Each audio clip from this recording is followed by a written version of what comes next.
At your age? Yes, ma'am. Is Mr. Mason in? Oh, yes, he is, but he's very busy. But I gotta see him about important stuff. Well, no doubt, but Mr. Mason... Hello, Eddie.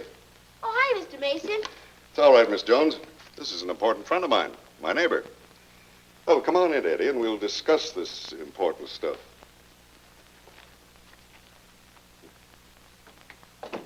Oh, here, Eddie. Sit right here. Tell me all about it, huh? Ah, would you... Perhaps you'd prefer one of these. Thanks. All right, Eddie, now tell me, just why do you need a lawyer? Well, what I'm doing is going into business, see? Mm-hmm. And I need to protect myself. So I want you to incorporate me. I see. It's a lemonade stand. Good, good. So do you think maybe you could write me up a corporation thing? Well, I think so. But tell me, why do you want to incorporate? I want to make money. It's a very good answer. Profitability is the basic condition for the survival of all free enterprises. Huh? All right, Eddie, now tell me, what's the name of this company of yours? I don't care. Just so it has my name in it. How about Eddie Incorporated? Hey, yeah, neato. Put that down. That'll show those bums who's the boss. What's that? Well, who are these bums you're talking about? There's two of them. Corky Adams, the kid down the street, and my little brother. You know him. Chubb, yeah, know him well. They think just 'cause I'm letting them in on the lemonade stand, they're gonna be big shots in it. That's why I need this corporation thing. Prove to them I'm main chief head boss, and show them they better keep their cotton-picking fingers off my profits. I see. Want to keep it all for yourself? Darn right. That lemonade stand was my idea. Well, we certainly need men with ideas. Be lost without them. But there's a few things that a fellow's got to know if he wants to make those ideas work. Eddie? I'm going to show you some pictures if I can find them. See, I made a business trip to Iowa recently. That's my home state, you know. And I took some snapshots of some old familiar landmarks. Maybe you better show them to me some other time. No, I think right now is a very good time. Oh, yeah. Here they are. Let me see. Mm-hmm. There's the one right there. Take a look at that. Some dump. What is it? Eddie, when I lived in that town, that was a thriving manufacturing plant. Take a look at it now. What happened? The same thing that could happen to you. You see, they started out with exactly the same idea you had. A lemonade stand? No. I mean, the idea of keeping all of the profits for themselves. They wanted the whole pie. See what happened? Kerflooey. Now, in a little Iowa town near where I went to college, there was another company started up just about the same time that company did. Just one little brick building, but that's what it looks like today. Wow, that's neato. Uh-huh. Yeah, it's sure a lot different than the way I remembered. And that shows what can happen when a company does not believe in hogging the whole pie. See, they firmly believe in sharing the benefits with their investors, with their employees, and with their customers. Now, wait a minute, Mr. Mason. Whose side do you want anyway? Corky and Chubb's or mine? I'm on your side. I just want to be sure that you're a success. Now, you take this company I was telling you about. Now, they're in business just as you are to make a profit. Make no mistake about that.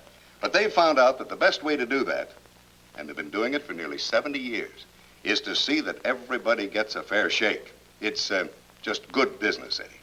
Yeah, but what if Corky and Chubb want too much? It's a good point. And it's only natural for everybody to want the best deal he can possibly get. Now, you take the investor. What's a investor? Well, where are you getting the money to buy your lemons? For me, mostly. But Corky and Chubb are chipping in a little, too. All right. Then all three of you are investors. Now, you see, the investor wants more return for his investment. The employee wants higher wages. The customer wants more for his money. And you can't blame any one of them. But it is your job as management, believe me, it's a big job, is to keep all of these three in balance. Because, you see, if any one group gets more than their share, then the others are bound to be cheated. And the first thing you know, you're out of business and everybody loses. Now, is that clear? I think so. All right, you go on home and put that idea to work. Oh, and remember one thing. You need Chubb and Corky just as much as they need you. Oh, here. Now, I'll draw up your incorporation papers, and I'll drop them by your house in the morning, huh? Swell. Think I ought to take a couple of pieces for Corky and Chub? I mean, you know, on account I'm supposed to share with them. Well, yes, it's practically required. Go ahead. Thanks, Mr. Mason. That's all right. See you in the morning. All right.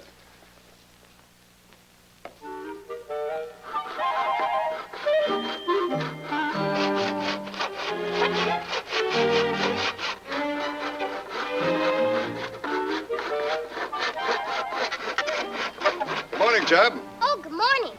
Oh, where are your fellow workers? Oh, those darn guys. They're having a brass meeting, whatever that is. I think it's just another word for fighting. Just look at them over there. Only 5 lemons to a whole pail of lemonade? Are you crazy? Look, Corky, this corporation is named after me. If I say 5 lemons, it's 5 lemons, see? But we ought to use at least a dozen. Otherwise, it'll taste like nothing, and it'll look like dishwater. No, it won't. We'll put a lot of artificial coloring in it. Then people will think it's loaded with lemons, and they'll think it's grape. They won't know the difference. Well, I wouldn't drink junk like that. We're not making it for us, you dope. Can't you understand? I'm trying to make more money for all of us. Mr. Mason says I got a responsibility to see that you guys get a fair shake. Don't you understand that, you dummy? Oh, hi, Mr. Mason. Hello, Eddie.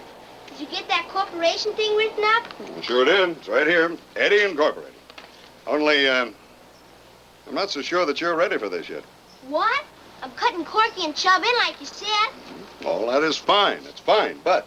Watch out, you're squashing our inventory. Oh, I'm sorry. Eddie, you remember I told you that you had 3 major responsibilities? Yeah, I know. My employers, my investors. And to the public. Now, this meeting that you two are having concerns that group. It's what you could call a product planning meeting. It is? You know, I'm just afraid there's more goes into producing a product than you realize. I sure wish I had a magic carpet that could fly us through the skies right into my favorite manufacturing plant. But I haven't, so we'll just have to use our imagination, huh? Now just picture yourself inside of this tremendously large factory. And as far as you can see in any direction, there is an intricate system of conveyors and assembly lines. Now think of all the planning, the precise planning it took to make such a complex system work. Now, what's the purpose of all this careful planning? To do the job as efficiently as possible, and thus keep the cost as low as possible for the customer. Now, boys, think of one single huge machine, designed to perform just one operation along the line. A special machine tooled to do one specific job. Now, multiply that many times. Why this terrific expenditure? To make the best product possible for the customer. Or to follow Corky's idea of making a better glass of lemonade.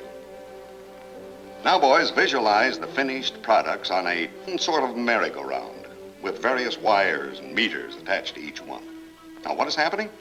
Every part, every operation is being tested on every product.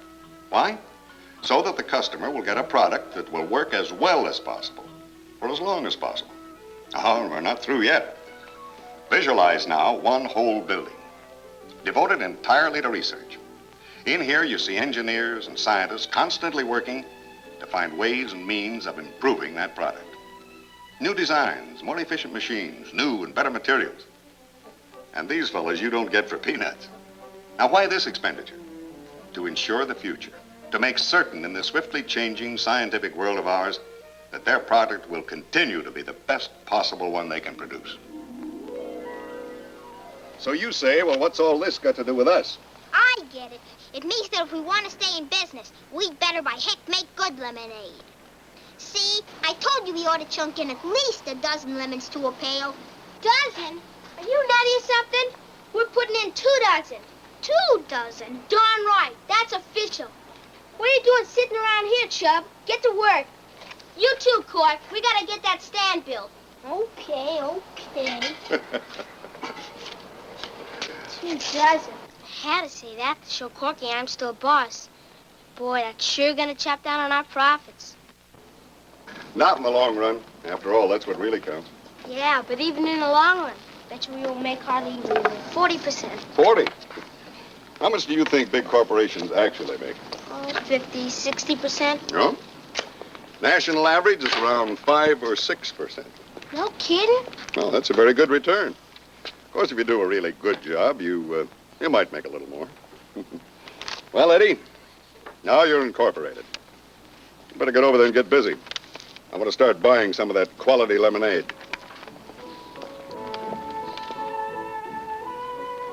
Stop by on your way home tonight. We'll be ready for you.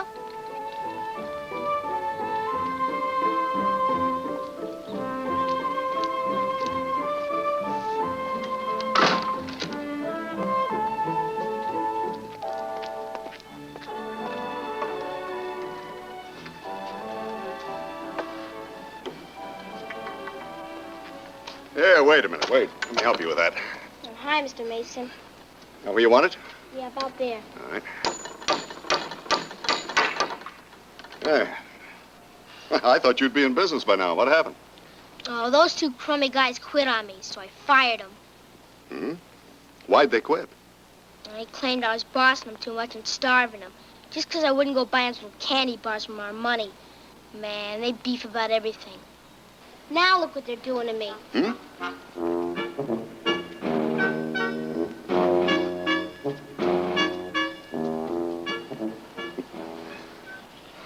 Labor problems already, huh? Problems is all I got. Well, running a corporation is no snapping, that's for sure. Now, this new problem, it's all part of your second responsibility concerning your employees. They ain't employees. They don't want to work. Oh, I doubt that, Eddie. Man basically wants to work. Take work away from him, take the heart out of him. But he wants to like what he's doing, and he wants to respect those for whom he's doing it. Then, in turn, he wants to be respected, and he wants the value of his work recognized. Now, you can understand that, can't you? Yeah, I understand it, but I don't know what it means. Well, Eddie, now you take any fella that's doing one particular job. He works 8 hours a day, 40 hours a week. Now, if he spends most of that time grumbling at the company, as Corky and Chubb are doing, he won't accomplish much, will he? Boy, you're not kidding. But it's a different story when he feels that his work is being well rewarded by good wages.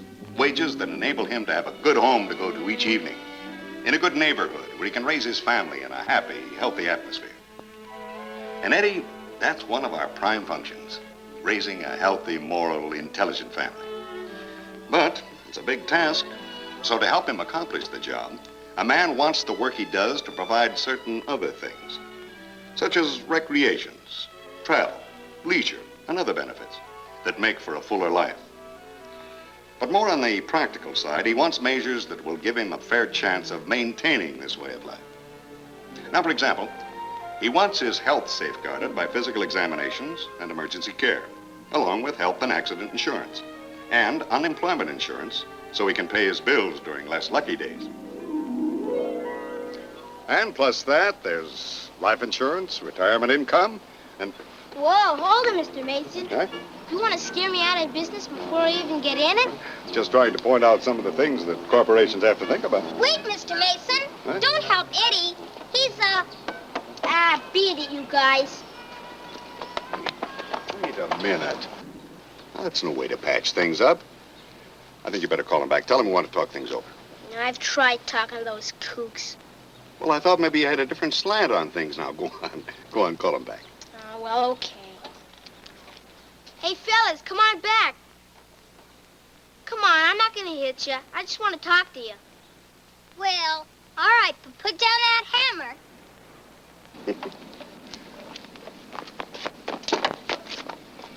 Now, listen, fellas.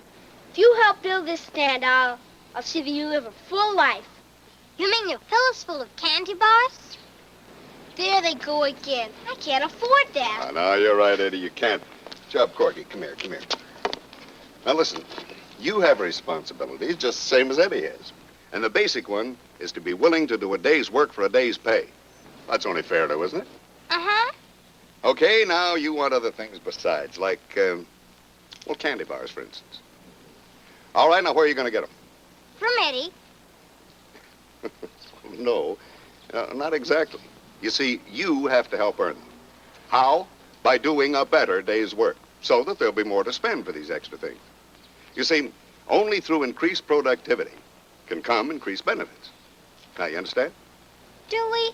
Yeah, I think we do.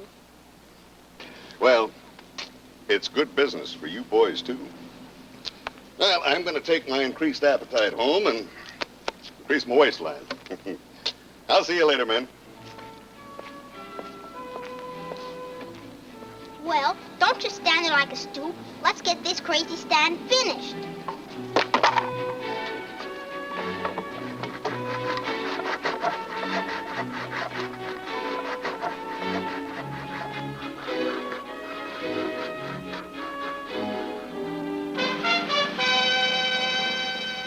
But Mr. Schultz, we worked hard to build this stand. Eddie, I'm not going to argue with you. But if you don't tear down this pile of junk, I'll call the police and they'll tear it down for you. But Mr. Schultz... This is a respectable neighborhood. And as long as I live here, I'm going to keep it that way. Who do you think you are, you big old Knock it off, Chub. Well, you scared them madder than he is now. He can't make us tear it down. Can he? It's on private property. Hey, that's right. I better see our lawyer. He'll know how to tell old Schultz off real legal-like. And he says if we don't tear it down, he's going to call the police. He says our stand's a disgrace to the neighborhood. How about that? You know, after taking a look at it, I'm afraid Schultz is right. What? Well, it certainly is no thing of beauty. So what? What's that to Mr. Schultz? Oh, quite a bit. Eddie, I think we better sit down. I'm afraid I have another responsibility to tell you about. Oh, no, not another one of those. Yep. Your responsibility to the community. Yeah, let's sit right here. Now, Eddie, if you're going to do business in this neighborhood, you're going to have the people here on your side. Otherwise, they will not buy. Even if it's the best lemonade in town?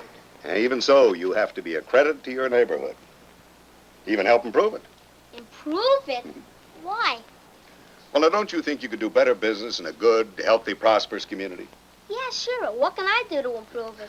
Oh, well, Eddie, for one thing, you could make that stand a little more attractive. You could clean up around it and fix up those ragged edges. You could even paint it. Paint it? You trying to bankrupt us? No, I'm only trying to make you successful. Now, you'd be surprised how much corporations contribute to their communities because it's so important to long-range success. Now, here, let me give you an example of just what a corporation can do to better a community. Now, if you were going to school Ugh. in Newton, Iowa, you would have exceptionally good teachers. Why? Because good teaching is rewarded there. Grants are available to help teachers improve themselves through summer sessions, travel, and research. And then, Eddie, when you would get into high school, you could try for a scholarship that would send you to any college you chose, anywhere in the whole country. And if you were able to win one of those scholarships, you could study whatever course you prefer. You would not be sent there to be trained for a company job. Oh, no. You would be there to become a better educated citizen. You see, it's all part of a broad, far-reaching program that pays solid, long-range dividends. Pretty good deal, huh? Yeah, but what good does it do him to mess around with all that school stuff? Tell me, Eddie, do you like living in America? Yeah, sure I do. Why? Because it's the best country a going. You'd like to keep it that way, wouldn't you? Darn right. All right, there's your answer. Now, if we want to preserve our way of life, believe me, it's getting tougher with all the forces that are working against us. We're going to have the wisest leaders, the best engineers, best doctors, best lawyers, and the best informed citizens. Well, now, that's your reason for messing around with all this school stuff. Yeah, but what good does it do my lemonade stand? Eddie, your lemonade stand is what we call free enterprise. And free enterprise is the foundation for our wealth and our economic strength. So, we, by George, hadn't better lose that lemonade stand. Now, you get over there and you paint that monstrosity before Schultz has it destroyed. Huh? Oh, no, don't look so worried. You see, I've decided to invest a little bit in your company and in some paint. There you are. Oh, and let me know when the first shareholders meeting is, will you? Hey, guys, look! 3 glasses. Wow. You're our best customer. Mr. Schultz? Well, I gotta admit, it tastes mighty good. You sure your mother didn't make this? Mother, nothing. Keep squeezing. I don't want no bottlenecks in assembly line.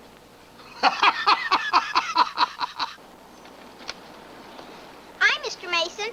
Well, hello, Corky. Well, I see you won Mr. Schultz over, huh? Yeah, but outside of him, business is pretty slow. Oh? Would you like to sign up for home lemonade delivery? Like, say, once every day? Home deliveries, huh? Hold it, Corky. Watch your stand, Chuck. I didn't see you could go pedaling this wild scheme of yours. Oh, why didn't you? Huh? Eddie, sit down there. Now, a good manager is always ready to listen to new ideas. Now, this idea, this concerns the most important phase of your entire operation, marketing. Marketing? Mm-hmm. You know, Eddie, so far you've solved your major problems. You have investors to supply you with working capital, you've got a quality product, you've got good employees to help you produce it, you've got a plant you can be proud of, and you're in solid with the neighborhood. But unless you can find new and better ways of getting your product to the customers, you're dead. Yeah, but he's just trying to make extra dough for himself. All right. Let that be the incentive. Now, if his idea brings in more business, then you'll all benefit. Personally, I'd say to make him sales manager. Yeah. Whoa, now wait. We don't need any jazz like that, Mr. Mason. Oh, Eddie, it's very important, Jazz. Now, here, let me give you a little idea of how much time and energy and money a corporation puts into marketing. You see, it all starts with some pretty scholarly research. Detailed information is gathered from all over the country concerning the wants and the needs and the buying habits of potential customers. This information is translated into maps and charts to get a clear picture of the situation and thus enable them to plan a truly effective sales program. Now, of course, you need salesmen to put that program to work, but it takes top-notch salesmen to do the job right. So they must be carefully selected and then very thoroughly trained in all aspects of marketing. To help those salesmen, advertising is designed to do the very best job possible of appealing to that most essential person, the all-important customer. And in addition to the advertising, there is also sales promotion with various kinds of exciting, effective sales events in the stores of dealers everywhere. Now, how important that dealer is. That fellow who directly serves the customer. And he ranges all the way from a big city department store owner to a small town neighborhood store run by father and son. And every one of these dealers, big and small, is vitally important. So it's very necessary to provide him with a quality product which people want and which he can sell at a good enough profit to stay in business. So, Eddie, that's marketing. Well, at least a few of the highlights. Of course, I haven't gone into distribution, sales training, and service. Boy, you think there'd be an easy way to sell a little glass of lemonade. No, Eddie, I'm afraid there isn't. Court, how many you got signed up for home delivery so far? Well, counting Mr. Mason and my folks, and yours if I get them, that makes 3. Who else do you think I ought to hit? That's up to you, Court. You're the sales manager. All I want is results.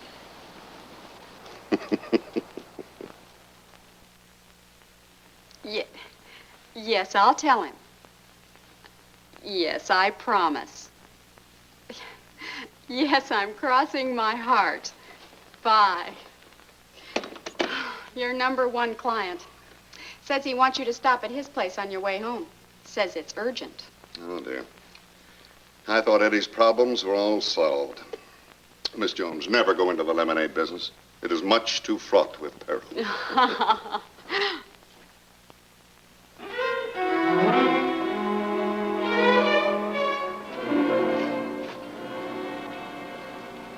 Hey, Mr. Mason!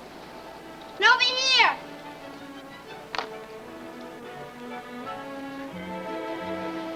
Sit down, Mr. Mason. Uh-huh. Meeting's already started. Yeah, so I see. Bought this out of our own profits. Well, cutting your first mullen. Gentlemen, this is an historic occasion. Here, it's free. Because you're not only our lawyer and shareholder, you're our best customer. Well, you think you can afford to give me as big a slice as this? Are you kidding? This is just good business. Whoever said that corporations are cold and impersonal?